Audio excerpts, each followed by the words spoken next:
Hello students, NCERT line to line classes के second class में आपका स्वागत है। हम सिक्स क्लास यानी छठी क्लास की ज्योग्राफी को पढ़ रहे हैं। चलो सेकंड लेसन को शुरू करते हैं। सेकंड लेसन है ग्लोब, अक्षांश एवं देशांतर। पिछले अध्याय में आप पढ़ चुके हैं कि हमारी पृथ्वी गोलाकार नहीं है। ये उत्तर और दक्षिणी ध्रुवों पर थोड़ी सी चपटी तथा मध्य में थोड़ी सी उभरी हुई है। क्या आप कल्पना कर सकते हैं कि ये कैसी दिखती है? इस संदर्भ में जानकारी प्राप्त करने के लिए आप अपनी कक्षा में सावधानीपूर्वक ग्लोब को देखिए। ग्लोब पृथ्वी का लघु रूप में एक वास्तविक प्रतिरूप है। अब देखते हैं ग्लोब और इस पूरे पॉइंट को समझते हैं।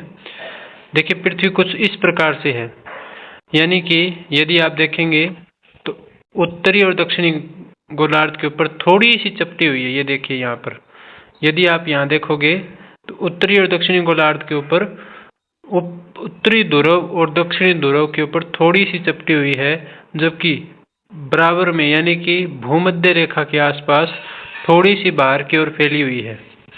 ठीक है, इस प्रकार हम समझ सकते हैं कि पृथ्वी किस प्रकार का रूप है। ग्लोब विभिन्न आकार और प्रकार के हो सकते हैं।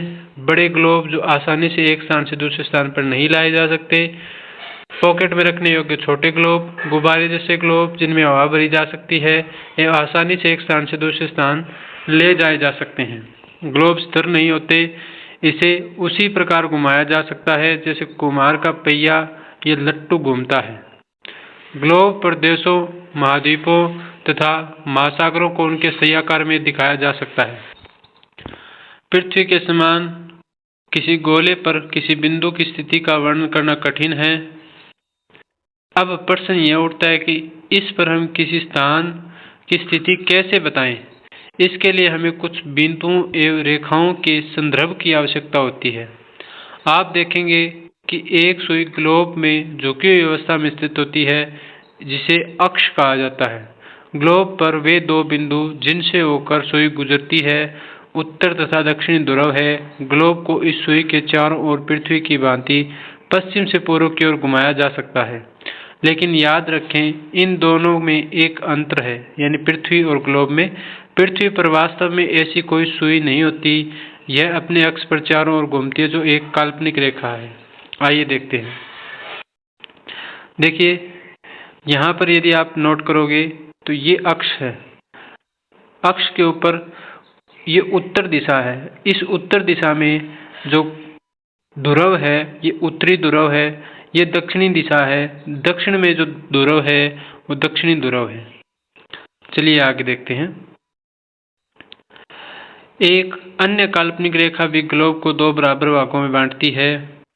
इसे हम विषुवत वृत्त कहते हैं। पृथ्वी के उत्तर में स्थित आधे भाग को उत्तरी गोलार्ध तथा दक्षिण में स्थित आधे भाग को दक्षिणी गोलार्ध कहा जाता है।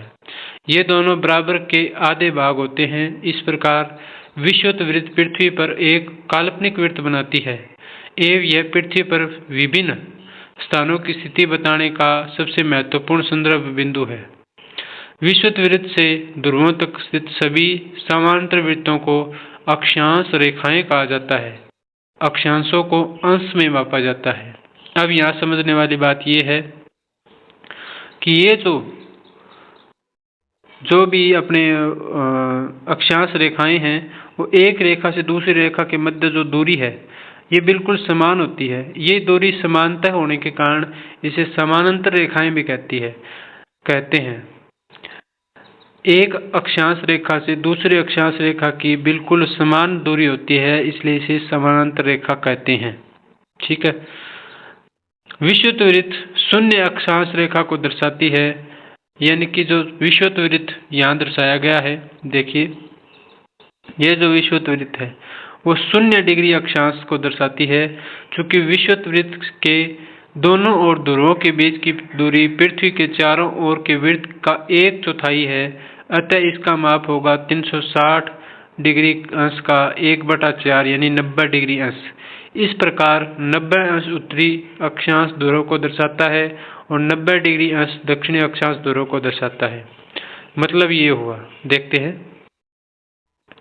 ये जो उत्तरी ध्रुव है यहाँ पर 90 डिग्री है, इसी प्रकार इस दिशा में दक्षिण में है वो 90 डिग्री है, वो दक्षिणी ध्रुव कहलाएगा। 90 डिग्री उत्तर में है वो उत्तरी ध्रुव कहलाएगा। चलिए आगे देखते हैं। इस प्रकार विषुवत वृत्त के उत्तर की सभी समांतर रेखाओं को उत्तरी अक्षांश कहा जाता है तथा विषुवत वृत्त के दक्षिण में स्थित सभी समांतर रेखाओं को दक्षिणी वृत्त कहा जाता है या दक्षिणी अक्षांश कहा जाता है। इसलिए प्रत्येक अक्षांश के मान के साथ उनकी दिशा यानी उत्तर या दक्षिण को भी लिखा जाता है।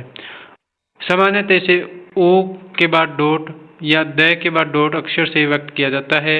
उदाहरण के लिए महाराष्ट्र में चंद्रपुर तथा ब्राजील, दक्षिण अमेरिका में बेलो होरिज़ोन्टे दोनों एक के अक्षांश 20 डिग्री पर स्थित है। दोनों स्थान विशेष या शहर विशेष है, लेकिन चंद्रपुर विषुवत वृत्त के 20 डिग्री अंश उत्तर में तथा बेलो होरिज़ोन्टे विषुवत वृत्त के 20 डिग्री अंश दक्षिण में स्थित है। इसलिए हम कहते हैं कि चंद्रपुर 20 डिग्री उत्तर अक्षांश पर तथा बेलो होरिज़ोन्टे 20 डिग्री दक्षिण अक्षांश पर स्थित है। चित्र 2.2 से स्पष्ट है कि जैसे जैसे हम विषुवत वृत्त से दूर जाते हैं अक्षांशों का आकार घटता जाता है। अक्षांशों का आकार का मतलब उनका साइज। देखिए, वे विषुवत रेखा है, ये सबसे लंबी है, जबकि मकर रेखा उससे थोड़ी छोटी है। जो आर्कटिक और अंटार्कटिक वृत्त हैं 66.5 डिग्री वाले, वो उससे और भी छोटे आ जाते हैं। अंत में 90 डिग्री उत्तर और 90 डिग्री दक्षिण, ये दोनों तो बिल्कुल डॉट के समान रह जाते हैं। चलिए आगे देखते हैं महत्वपूर्ण अक्षांश रेखाएं। विषुवत रेखा 0 डिग्री उत्तर ध्रुव, 90 डिग्री उत्तर, दक्षिणी ध्रुव, 90 डिग्री दक्षिण के अतिरिक्त 4 महत्वपूर्ण अक्षांश रेखाएं और भी हैं। ये हैं उत्तरी गोलार्ध में कर्क रेखा, दक्षिणी गोलार्ध में मकर रेखा, विषुवत वृत्त के 66.5 डिग्री उत्तर में उत्तरी ध्रुव वृत्त, विषुवत रेखा के 66 डिग्री दक्षिण में दक्षिणी ध्रुव वृत्त। आज के लिए इतना ही। कल हम पृथ्वी के ताप कटिबंधों के बारे में जानेंगे। क्लास अच्छी लगी हो तो लाइक करें, चैनल को सब्सक्राइब करें, आगे से आगे शेयर करें। धन्यवाद।